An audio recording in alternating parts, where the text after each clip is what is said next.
ಎಲ್ಲರಿಗೂ ನಮಸ್ಕಾರ. ನನ್ನ ಹೆಸರು ವೈ ಬಸವರಾಜ್, ಜಿಲ್ಲೆ ಯಾದಗಿರಿ.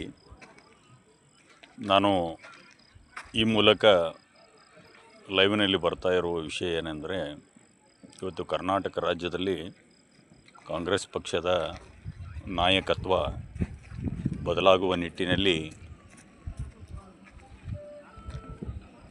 ಸನ್ಮಾನ್ಯ ಅಹಿಂದ ನಾಯಕರಾಗಿರ್ತಕ್ಕಂಥ ಸನ್ಮಾನ್ಯ ಸಿದ್ದರಾಮಯ್ಯನವರ ನಂತರ ನಾಳೆ 3ನೇ ತಾರೀಕಿಗೆ ಕರ್ನಾಟಕ ಪ್ರದೇಶ ಕಾಂಗ್ರೆಸ್ ಸಮಿತಿಯ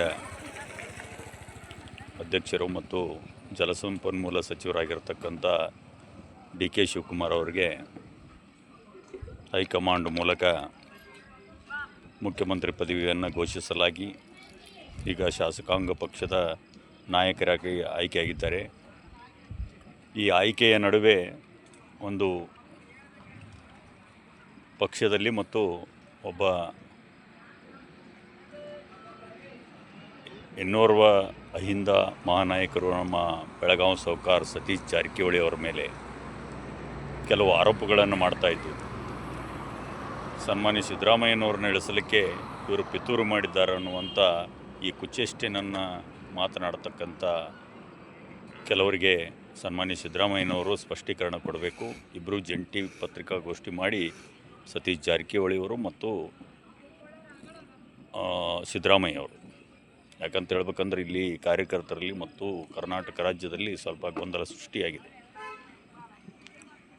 ಈ ಹಿಂದೆ ಅಹಿಂದ ಸಂಘಟನೆಯನ್ನು ಹುಟ್ಟಿಹಾಕಿ ಮುಖ್ಯಮಂತ್ರಿ ಆಗುವವರಿಗೆ ಎಲ್ಲ ರೀತಿಯಿಂದ ತನುಮನ ಧನದಿಂದ ಸಹಾಯ ಮಾಡಿ ಅವರನ್ನು ಮುಖ್ಯಮಂತ್ರಿ ಮಾಡುವವರೆಗೂ ಮತ್ತು ಇಲ್ಲಿವರೆಗೂ 8 ವರ್ಷ ಆಡಳಿತ ಮಾಡುವವರೆಗೆ ಅವರಿಗೆ ಬೆನ್ನೆಲುಬಾಗಿದ್ದು, ಈಗ ಅವರೇ ಅವರ ಸೀಟು ಇಳಿಸುವುದರಲ್ಲಿ ಪಿತೂರು ಮಾಡಿರುವಂಥ ಅಂತ ಹೇಳಿ ಈ ಆರೋಪವನ್ನು ಮಾಡಿ ಈ ಅಹಿಂದ ವರ್ಗವನ್ನು ಒಡೆಯುವುದು ಮತ್ತು ಈ ಪರಿಶಿಷ್ಟರ ಮುಂದೆ ಇವರು ಮುಖ್ಯಮಂತ್ರಿ ಹುದ್ದೆಗೆ ಏರಬಾರ್ದು ಅನ್ನುವಂಥ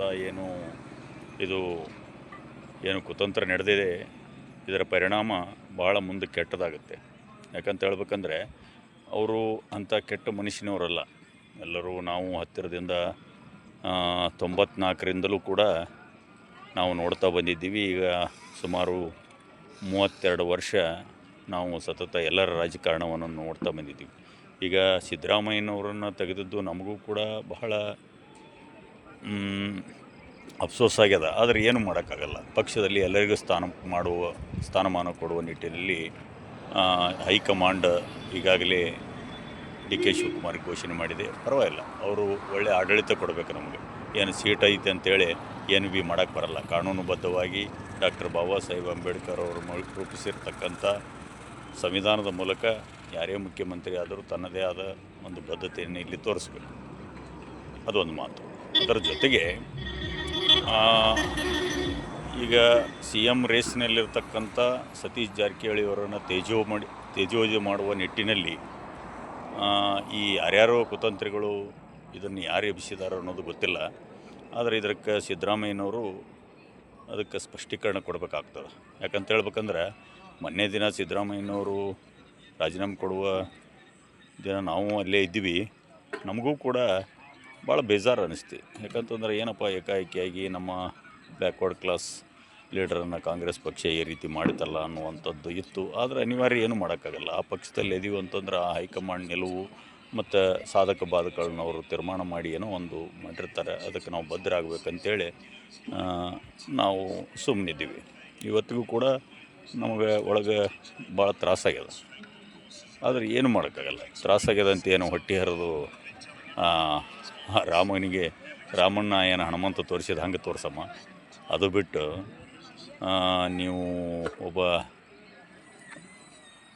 ಮುಂದಿನ ಮುಖ್ಯಮಂತ್ರಿ ಅಂತ ನಾವು ಹೇಳ್ಕೊತೀವಿ, ಯಾರು ಸತೀಶ್ ಜಾರಕಿಹೊಳಿ ಈಗೂ ಅಂತೀವಿ ನಾವು, ಮುಂದೆ ಅವರೇ ಮುಖ್ಯಮಂತ್ರಿ ಆಗಬೇಕನ್ನುವಂಥದ್ದನ್ನು ಕಾಂಗ್ರೆಸ್ಸಿಗೆ ನಾವು ಇವತ್ತು ಷರತ್ತನ್ನು ಹಾಕ್ತೀವಿ, ಆಗ್ರಹ ಮಾಡ್ತೀವಿ, ಮನವಿ ಮಾಡ್ತೀವಿ. ಅವರನ್ನು ನೀವು ನಿಮ್ಮ ಪಕ್ಷದಲ್ಲಿ ದುಡಿಸಿಕೊಂಡಿರಿ. ಅವರು ತನುಮನದಿಂದ ಎಲ್ಲ ರೀತಿಯಿಂದ ಎಲ್ಲ ಪಕ್ಷದ ಕಾರ್ಯಕರ್ತರನ್ನು ಬೆಳೆಸ್ಕೊತ ಬಂದಾರ.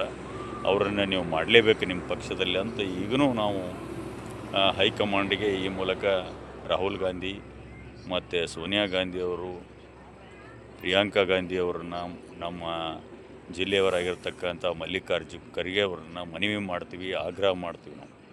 ಯಾಕಂತ ಹೇಳ್ಬೇಕಂದ್ರೆ ದುಡಿಸ್ಕೊಂಡು ಹಂಗೆ ನೀವು ಬಿಟ್ಟು ಏನೋ ಒಂದು ಕಪ್ಪು ಚುಕ್ಕಿಯನ್ನು ಸೇರಿಸಿ ಅವ್ರನ್ನ ದೂರ ಸರಿಸೋಕ್ಕಂತ ಹುನ್ನಾರ ಮಾಡ್ತಾ ಇದ್ದೀರಲ್ಲ, ಇದಕ್ಕೆ ಯಾರು ಹೊಣೆ? ಇದನ್ನು ಭಾಳ ನೀವು ವಿಚಾರ ಮಾಡಬೇಕಾಗ್ತದೆ. ಇದರಿಂದ ಪಕ್ಷ ಅಷ್ಟೇ ಅಲ್ಲ, ಮುಂದಿನ ದಿನಮಾನಗಳಲ್ಲಿ ಭಾಳ ಡ್ಯಾಮೇಜ್ ಆಗಿ ಹೋಗ್ತದೆ. ಇದು ನಾವು ಕಾರ್ಯಕರ್ತರು ಏನು ಮಾಡಬೇಕು? ಯಾಕಂತಂದರೆ ಅವ್ರ ಬಗ್ಗೆ ನಿಮಗೆ ಮಾತಾಡೋಕ್ಕೆ ನೈತಿಕತೆ ಇಲ್ಲ. ಒಂದನ ಅವರು ತಮ್ಮ ಲೋಕೋಪಯೋಗಿ ಮಾಡಿದ್ದಾರೆ, ಅಬಕಾರಿ ಮಾಡಿದ್ದಾರೆ, ಸಣ್ಣ ಕೈಗಾರಿಕೆ ಮಾಡಿದ್ದಾರೆ, ಸಾಕಷ್ಟು ಖಾತೆಗಳನ್ನು ಮಾಡಿದ್ದಾರೆ. ಅವರು ಏನನ್ನ ಒಂದು ಕಪ್ಪು ಚುಕ್ಕಿ ತರುವಂಥ ಕೆಲಸ ಮಾಡ್ಯಾರ. ಅದಕ್ಕೆ ನೀವು ನಿಮಗೆ ಸಹಿಸೋಕ್ಕಾಗಲಾರ್ದ ಯಾರು ಮಾಡ್ತೀರಿ, ದಯವಿಟ್ಟು ತಿದ್ದುಕೊಳ್ರಿ. ಇಲ್ಲ ಅಂದ್ರೆ ನಿರೂಪಣೆ ಮಾಡ್ಬೇಕಾಗ್ತದೆ.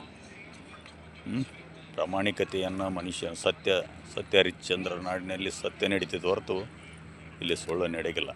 ಅದಕ್ಕೆ ನಿಮ್ಮದೆಲ್ಲ ತೀಟೆ ಮುಗಿಸ್ಕೊಂಡು ಈಗ ಯಾರನ್ನೋ ತೇಜೋವಧೆ ಮಾಡ್ತೀರಂದ್ರೆ ನಾವು ಸುಮ್ಕೆ ಬಿಡೋಗಿಲ್ಲ. ಅದು ಮುಂದಿನ ದಿನ ನಮಗೂ ಗೊತ್ತಿದೆ ರಾಜಕಾರಣ ಯಾವ ರೀತಿಯಾಗಿ ಮಾಡಬೇಕಂತೇಳಿ. ಆದರೆ ನಾವು ರಾಜಕಾರಣ ಮಾಡ್ತಾಯಿಲ್ಲ. ರಾಜಕಾರಣ ಮಾಡ್ತಾ ಇರ್ತಕ್ಕಂಥವ್ರಿಗೆ ಬೆಂಬಲ ಕೊಟ್ಟಿವಿ. ನಿಮಗೆ ನಾವು ಹಲವಾರು ಕ್ಷೇತ್ರಗಳಲ್ಲಿ ನಿಮ್ಮ ಪಕ್ಷವನ್ನು ಗೆಲ್ಲಿಸ್ಕೊಂಬಂದೀವಿ. ಈಗೂ ನಿಮ್ಮ ಪಕ್ಷದಲ್ಲಿ ದುಡಿತಾ ಇದ್ದೀವಿ. ಅದಕ್ಕೆ ದಯವಿಟ್ಟು ಇಂತಹ ಮಾಡಿ ಪಕ್ಷದ ಕಾರ್ಯಕರ್ತರ ಮನಸ್ಸು ನೋವು ಮಾಡೋದಾಗಲಿ, ಒಬ್ಬ ನಾಯಕರ ತೇಜೋವಧ ಮಾಡೋದಾಗಲಿ ನಾವು ಸಹಿಸೋಕ್ಕಾಗೋದಿಲ್ಲ.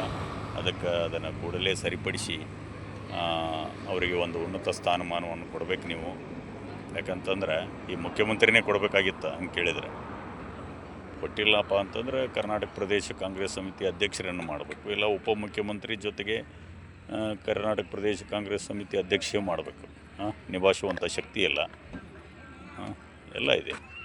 ಹಾಗಾಗಿ ಅದು ತೇಜೋವಧೆ ಮಾಡುವಂಥ ಕೆಲಸ ಬಿಟ್ಟು ಪಕ್ಷ ಇನ್ನೊಮ್ಮೆ 2028ಕ್ಕೆ ಮತ್ತೊಮ್ಮೆ ಅಧಿಕಾರ ಪಡೆಯುವ ನಿಟ್ಟಿನಲ್ಲಿ ನೀವು ಅವ್ರ ಬಗ್ಗೆ ಒಂದು ಗೌರವಯುತವಾಗಿ ನಡೆಸ್ಕೊಳ್ಬೇಕು. ಇಂಥವು ಇದು ಮಾಡಿದರೆ ನಾವು ಅವರು ಏನೂ ಜಗ್ಗುದಿಲ್ಲ.